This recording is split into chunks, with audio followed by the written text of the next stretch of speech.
Let's practice graphing some functions here. This video will cover quadratic functions and the square root functions.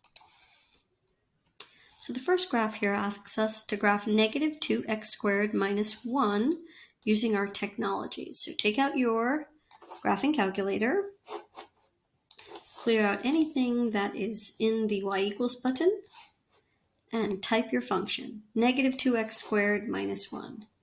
Negative 2x squared minus 1. Now you could look at the graph, but what we're really interested in is the table of points. So we're going to click second graph, and we're going to look at some points here. Now my table happens to start at negative 6. Yours might start at a different value, but I'm going to scan down my table until I find something that fits on my negative 10 by positive 10 grid. So it looks like I have negative 2, negative 9.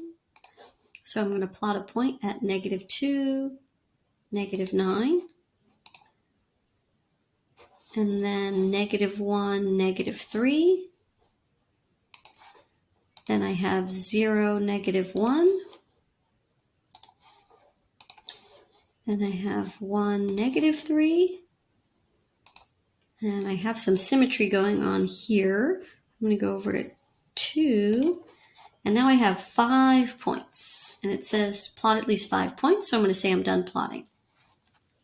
Now you'll notice that a pencil appears here. I can use my trackpad or my mouse or my stylus. And notice that I need to kind of extend this line all the way to the edge of the grid, and these little arrows will pop up. Once the arrows pop up, you know that you're finished. You can submit your answer and try again.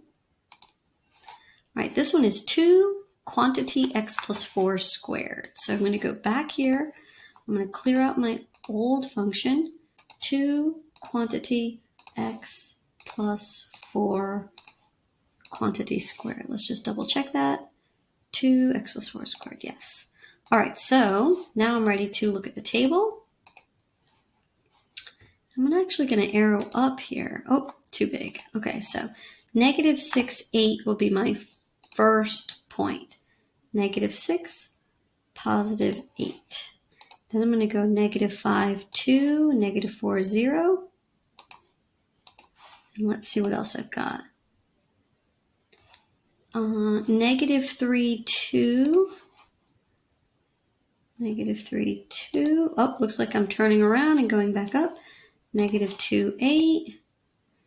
All right, that's all I can fit. It says plot 5 points, and I have at least 5 here. Yep, I have 5 exactly.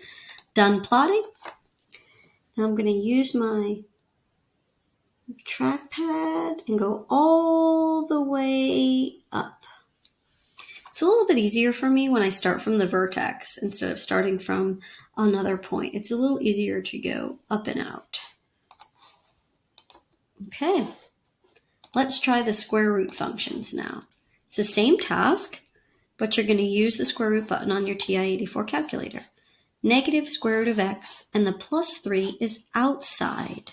So when you're in your y equals button and you're typing negative, and the square root uses the blue x squared key.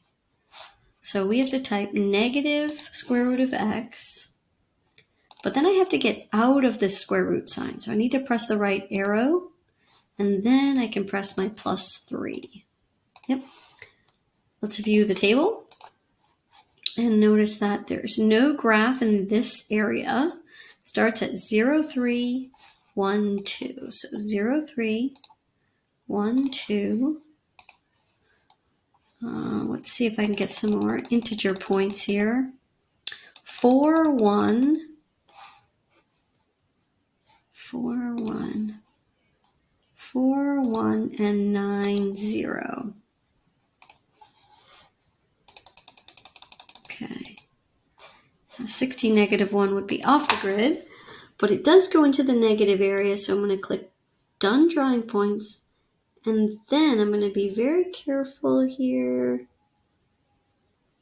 and make sure that I get that arrow as I'm extending it. My drawing is not so great. Let me try again.